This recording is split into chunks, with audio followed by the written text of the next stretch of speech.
If you work in quality control at a candy factory, you know strict safety regulations come with the job. It's why you partner with Grainger.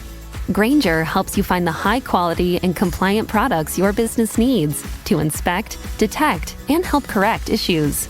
And the sweetest part is, everyone gets a product that's as safe to eat as it is delicious. Call 1-800-GRAINGER, click Grainger.com, or just stop by. Grainger, for the ones who get it done. Hello listeners, and welcome to this third and final part of the mini-series with Brian and Troy, hosts of the I Was a Teenage Fundamentalist podcast.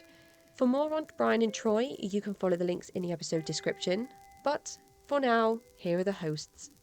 The idea of church leaders having private airstrips and private jets and planes and estates and masses of cars, which is just super cult leadery to have like a mass of cars, especially if you've got a Rolls Royce in your collection. That's the most cult leadery car you can have. Watches, clothes, everything. It's more like A-list celebrity, social media tycoon, creator of some modern technology, Microsoft, Apple-esque. It's not spiritual, enlightened, closer to God that comes to mind when I think about those types of things. It's so I don't bizarre. know, Casey. The Catholic Church is the most wealthy organization on the planet. And so the idea of using God to amass wealth, the Western tradition has a good handle on that. Oh, could you just imagine the Pope, though, rocking up to his jet on his private airstrip and then going to his house with 10 pools? And I know that he, I don't want to speak for the Pope, but there's a chance he might enjoy that. But outwardly, he can't be seen to be indulging in those things. And I guess that's the big difference between shilling the prosperity and living a life of devotion to God, outwardly, at least, maybe inwardly as well. I guess we'll never really know. But it's just wild to me. It makes me think of Elon Musk. It doesn't make me think of, the guy that started a religious group. Yeah, even if you are a believer of what the Bible says about Jesus, it's the antithesis, yes, of what Jesus talked about. Yet, somehow, they still convince people that Jesus is giving them this blessing. And it's absurd. The prosperity doctrine was something that very, very briefly I visited, maybe for 3 months of my journey. And then I just went, this is bizarre. But I have people who are very close to me throughout my life that were and are still avid believers of it 30 plus years on in their experience and are still believing it, and absolutely is a couple that live very, very comfortable lives. However, they also have very, very good jobs, and they have studied or they have run their own business and grown their own business for many years. They would say, yes, Jesus has blessed them, but I would say they've got a good business plan or a good job. And I think that's how they pull that stuff off, and they convince themselves that it's right. I'll keep giving, and I'll keep giving above that 10% that is required, because then I'll get blessed more. Yeah. I'll get a greater return. Oh, you've just summarized it so well. That's exactly what I was trying to say, Brian. Thank you. I struggle so much to just say things in a clean way. But then I go back to thinking about, if one of those people you've mentioned starts to lose their faith, then the church will say, well, look at everything that you've been rewarded with. Look at everything Jesus Christ has done for you. But as soon as you kind of waver or doubt or do something that the church doesn't necessarily agree with or is in keeping with the teachings, then that's your problem. You have an issue in your core, in your roots, in your belief, in your relationship with Jesus Christ. So it's very, as you said, conditional. And that must be so damaging to individuals to have that kind of back and forth experience and be like, oh, so Jesus Christ can reward me with all of these things, but then when I need support, it's my fault and I'm on my own with that.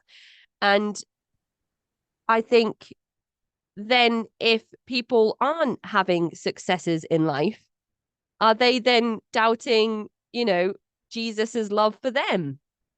Maybe they don't have a good business model. Maybe they're on the breadline. Maybe, they struggle to clothe their children and send their children to school with healthy meals. And then are they thinking, well, Susan and Dan, they buy into the prosperity gospel and look at their businesses thriving. Look at all their money. Maybe then maybe I'm not doing enough for Jesus Christ.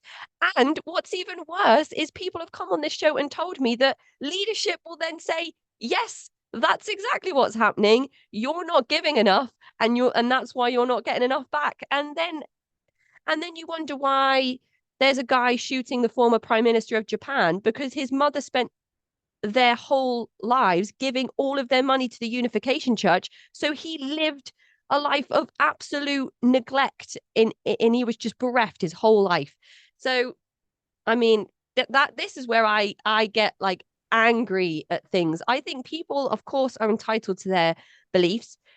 You've both spoken about how there are people that you respect and admire that still buy into the belief system or are still part of the community, whether they believe the teachings or not.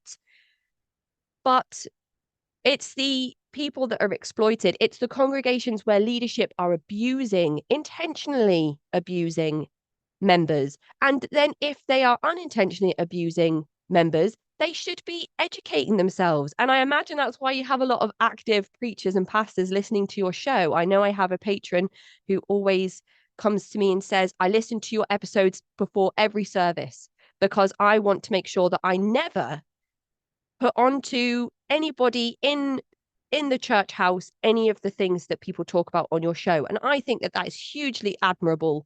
So there's no excuse for intentionally or unintentionally exploiting and abusing members of your church, especially when you're drawing teachings from a book that literally is like, don't do any of those things. Gosh, it makes me so angry. But anyway, let me get off my atheist soapbox and just. I was just about to say, preach it, sister, preach it. Again, it's probably easy for me to sit here from this position and say all of these things because I have not had those experiences that you've had, and I know that they're a lot more complex and than me just sitting here saying, people should just stop doing what they're doing. I don't think so, Casey. I think you're 100% right. It is that simple. It is that clear. It is that hypocritical. It's just that when you're in the middle of it, there is just so many of those tactics that are forcing you to diminish your critical reasoning, to diminish your sense of independence, to diminish your trust in yourself and your ability to discern. The thing. Like if leadership stopped doing those things and people could make critical, informed decisions about where their spirituality lies and what groups they want to be a part of because it positively benefits them the most and fits their morals and their way of life, then that would be great. But people aren't giving seekers, searchers, people born in and raised in groups that opportunity because of all of those tactics and those methods being used. And I just don't think that, oh gosh. And if they stop doing that, Casey, then you'd be out of a gig. Yeah. Because they wouldn't be cults. Yeah, exactly. Oh, I'd love it one day. If I could say, hello everyone, this is the very last episode because there's no more content out there. That would be the best day ever. But let me just finish up our conversation today by asking the two of you, what has your podcast journey looked like? I listened to your first episode yesterday, and then I listened to your most recent episode back to back, because I always think it's really interesting to listen to the evolution of people's podcasts. There was a plane flying over in your first episode. There were dogs barking. But today we've spoken, and you're both very much kind of clean, crisp sounds and uninterrupted, because Zoom calls can't always go that way. So I just wondered if you could both tell the listeners what that's been like. I think the greatest thing for me, and I say this to Brian all the time, is the people that we get to meet.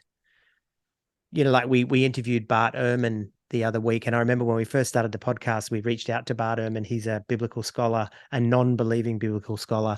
And we reached out to him, and he's like, no, he didn't even, he wrote back and said, congratulations, great thing. He was very polite, but no.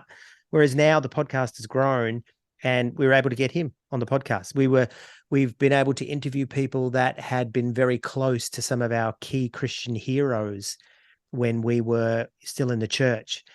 I love the people that we get to mix with, and the people that we get to interview, and the people that we get to have these conversations with. And for me, I think that's probably the most rewarding part of what we do. But I will also say, and the reason why I wanted to start this podcast was I wanted to tell our stories. I really wanted to get out there and say, this is what fucking happened to me.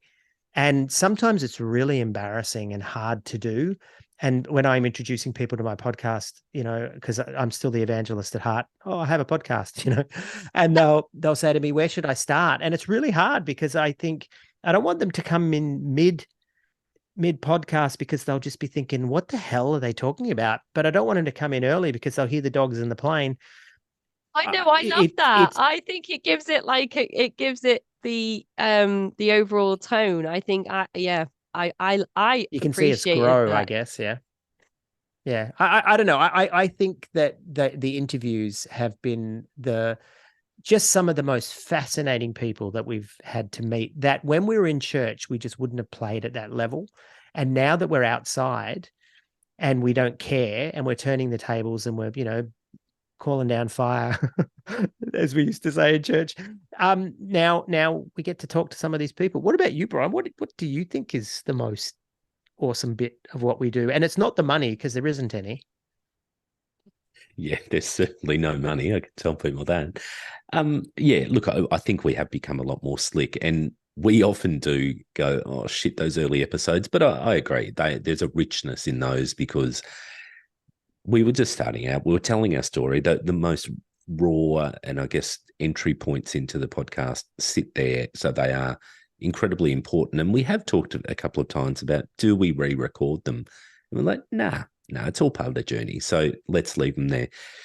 I agree, Troy, the people we get to talk to. But I think also the impact, it's incredibly humbling to know the impact that we get through the many messages on socials platforms, but also via email. We do get interest from media as well, and that's very humbling, because it's like, why do they want to talk to us? And you've got to remind yourself sometimes, hey, you guys are experts in this space, and you forget about that. You forget about your experiences, and what makes you an expert in the space is the fact that you have lived it, and you're able to actually talk really plainly to people who may be experiencing it, or a danger of entering into it, and give them a few handy hints. But I think that impact of people saying, I don't feel alone anymore. I feel like I'm supported. I feel like I've found my people. I never fit in church, but here you are providing a community and a place where people can go, I actually feel like I can start to heal, or at least I can do this in a very safe place. And it's something we've made some very, very intentional steps along the way. A few of them have been to not be another angry podcast, but to be one that comes in and offers a little bit of grace, dare I say it. However, because, we could have been them. And to some degree, we were them. So any stones that we throw, we're throwing at ourselves, because we have been in that place. But also, I think just the ability to just come with the beauty of the internet. People can pick it up. This can be their reference point that they can tap into anywhere. It's incredibly humbling. We've just had so many people that have started on that healing journey, people that have said, I've never spoken to anyone about this. This has been my dirty little secret, but it's one that's been eating me away. So all of those things, there's so many great things that happen, and we've got a privilege to be part of it and play a very small but potentially key part in helping people find each other, but also ultimately find themselves. And I get to see Brian every fortnight as well. That's kind of nice.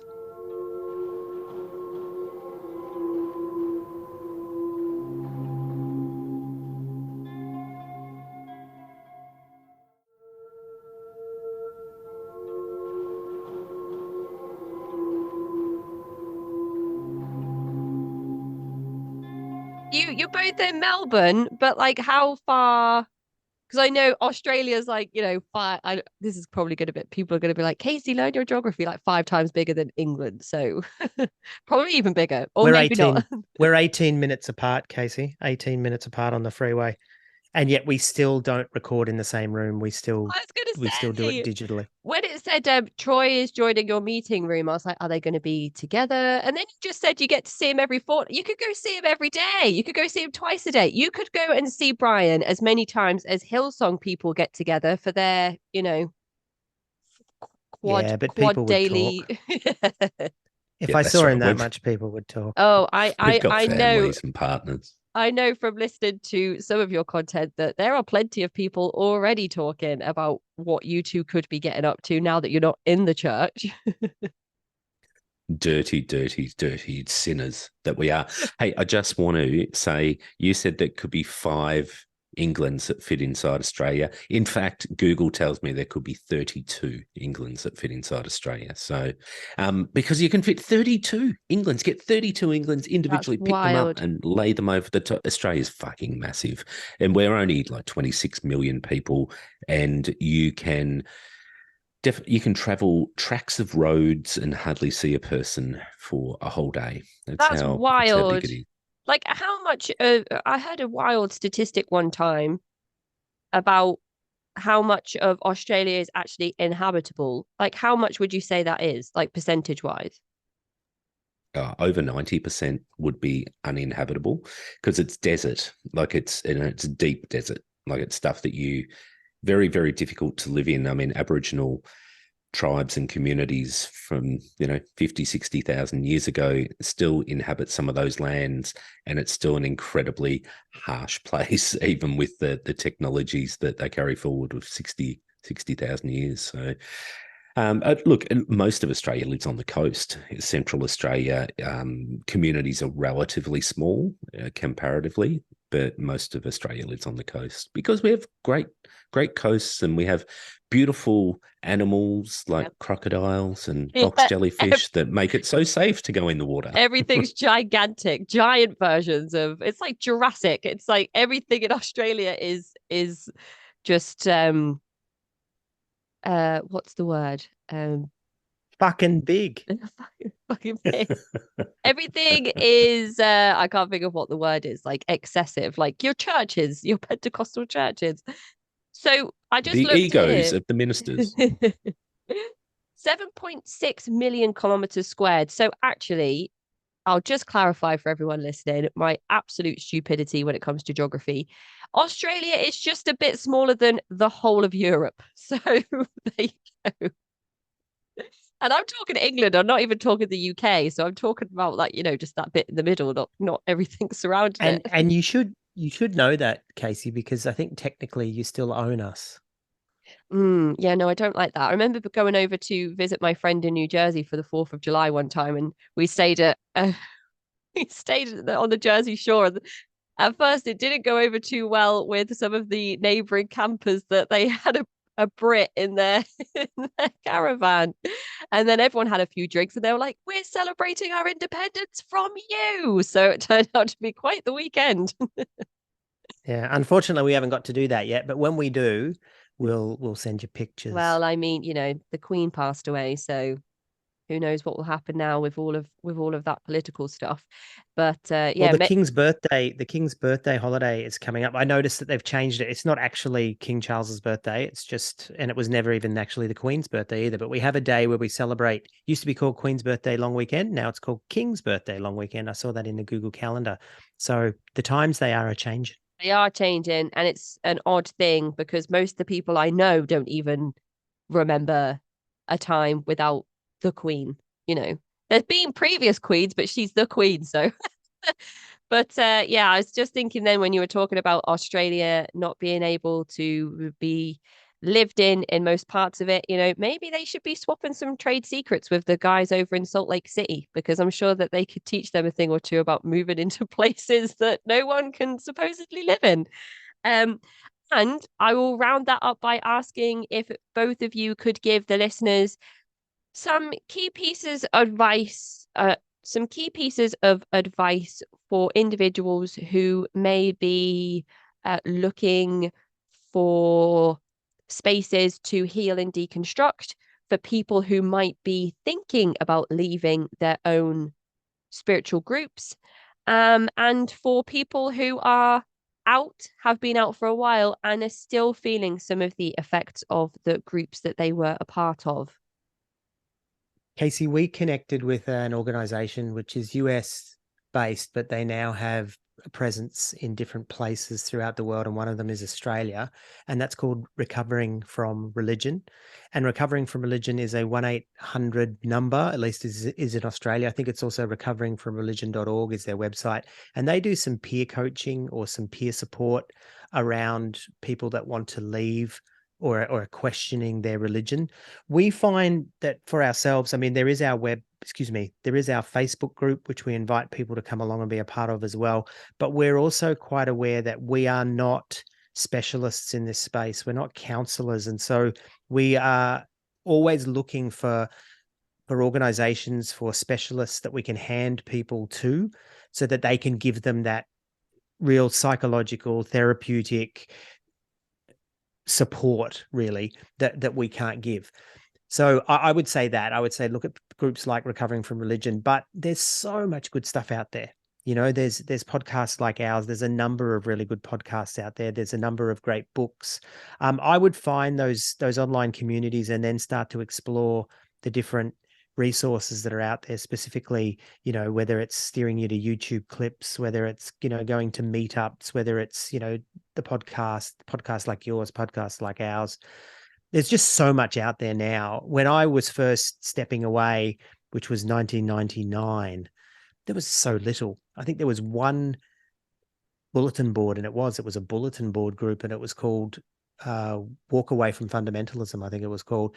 And even that was just really sparse, but it's so different now. So I would, again, connect with you know, your different communities that are tied to podcasts or tied to different authors or tied to different specialists, and then put your feelers out there. But I would also say it's a long process, and it's you know, you got to be kind to yourself, and, you know, Rome wasn't built in a day.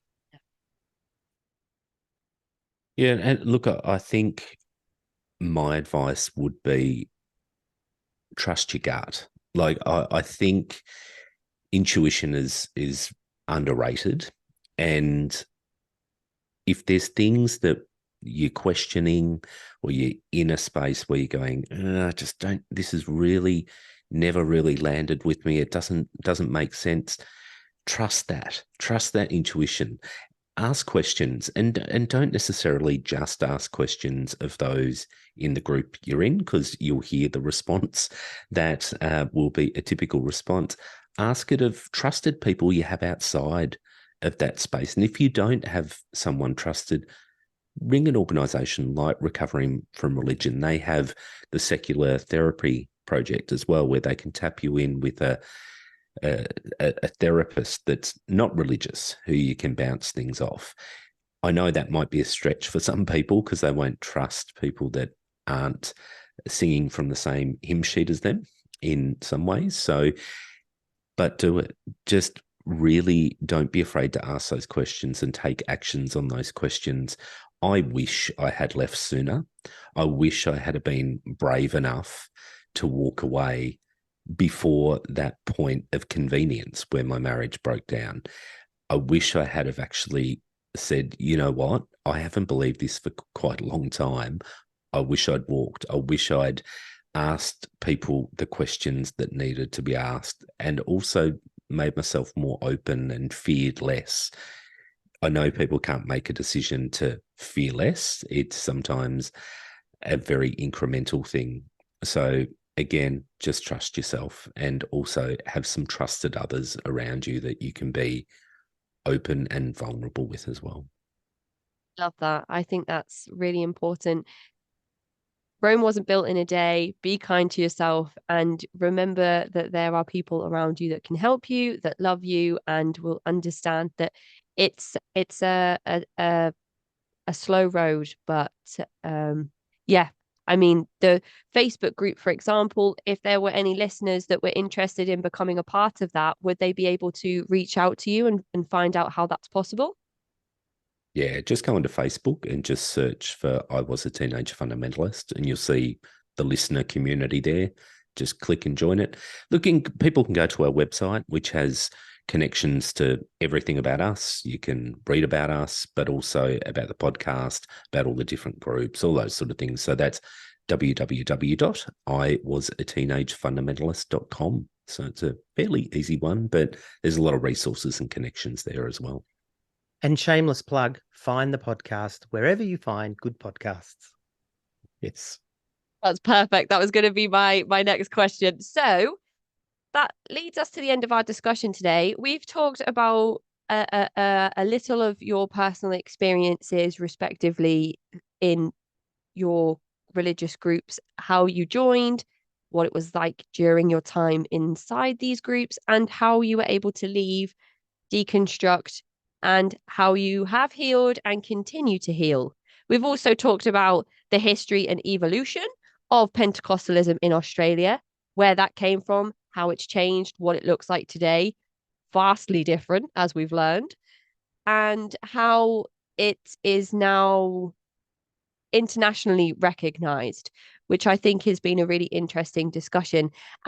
I've rambled on a lot about things that I think and feel about, and we've ended today with some really nice pieces of advice for anybody listening, and some places people may go to for support. So it's been a very successful conversation, I'd say. We've covered a lot of stuff, we've covered a lot of ground, and hopefully now some people, if they're already not aware of your show, can go and check that out. I will put all the links in the episode description to the podcast I Was a Teenage Fundamentalist, and you can go and check out Troy and Brian's show today.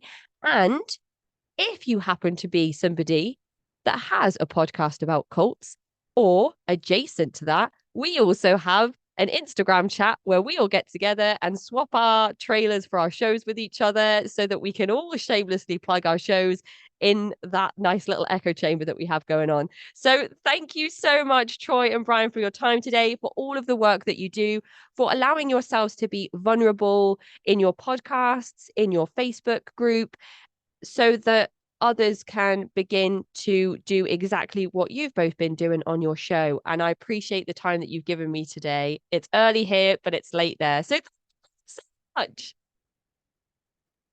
Awesome. Thanks, Casey. And thank you for the work that you do on this. I mean, giving a platform to people to tell their stories so others may learn from those, I think is such an incredibly important thing and so aligned with what we do. So thank you for what you do.